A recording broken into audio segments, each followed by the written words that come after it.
আপনার কাছে যদি 100 কোটি টাকা থাকে তাহলে আপনি গাড়ি কিনবেন কিংবা বাড়ি কিনবেন। 1000 কোটি টাকা থাকলে তাহলে আপনি কি কিনবেন? একটি বিমান কিনবেন। আর যদি 10 লক্ষ কোটি টাকা থাকে তাহলে কি করবেন? বাচ্চা মেয়েদের মাংস খাবেন।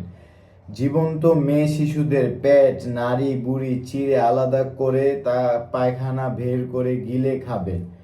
কোনো কাল্পকাহিনী বলছি না, এমনটি সত্যি ঘটনাই ঘটেছে। পুরো পশ্চিমা বিশ্ব হতবাক হয়ে গেছে এই কাহিনীটি দ্বারা। মিলিয়নিয়ররা এতটাই বাজে কাজে লিপ্ত হয়ে গিয়েছিল যে তাদের পাপ পুরো বিশ্বের কাছে ঘৃণিত হয়ে উঠেছে আজ। এফস্টাইন ফাইলস ফাঁস হয়েছে, যেখানে হাজার হাজার পৃষ্ঠা ও 30 লক্ষ পৃষ্ঠার এসব গোপন নথিপত্রের প্রমাণ হয়ে এই পাশবিক জঘন্য কাজগুলো কোনো চুপিসারে হতো না, বরং আনুষ্ঠানিকতার মধ্য দিয়ে হয়ে হতো জমজমাটভাবে। এপস্টেইন এবং তার ওয়াইফ মিলে ফ্লোরিডার গোপন একটা দ্বীপে এই পাশবিক আয়োজনটা করত। এমনকি ওরা এই অনুষ্ঠানের নাম দিয়েছিল ক্যালেন্ডার গার্ল।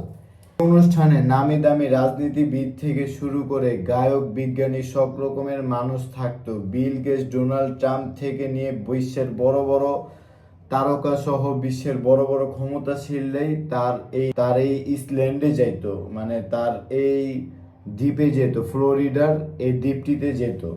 এপস্টেইন এবং তার বউয়ের কাজ ছিল বিভিন্ন দেশ থেকে বাচ্চা মেয়েদেরকে পাচার করে এই দ্বীপে নিয়ে আসা, তারপর তুলে দেওয়া হতো অনুষ্ঠানের পাশবিক এই অতিথিদের হাতে। ট্রাম্প সহ বাকিরা প্রথমে মেয়েদের যৌনাঙ্গে আঙ্গুল দিয়ে দর্শনের জন্য প্রস্তুত করত। কোনো বাচ্চাদের যৌনাঙ্গ কতটা টাইট সেসব দেখে ভিডিও রেটিং দিত।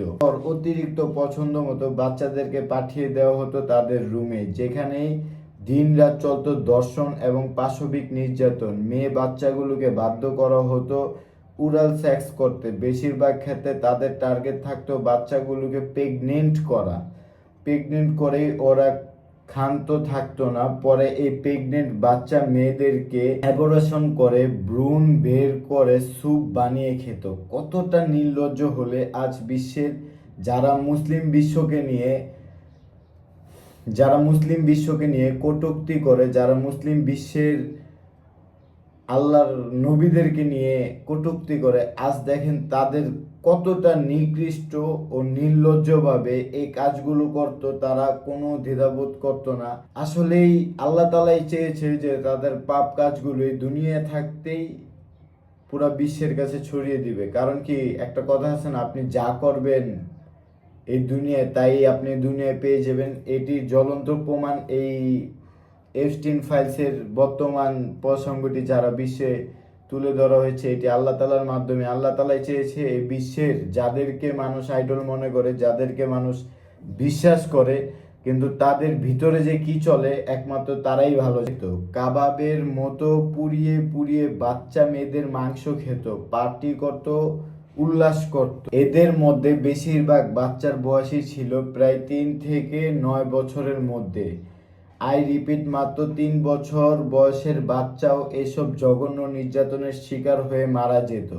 এসব জঘন্য অপকর্মের ব্যাপারে বহুবার বহুজন মুখ খুলতে চেয়েছিল, কিন্তু তেমন কোনো লাভ হয়নি।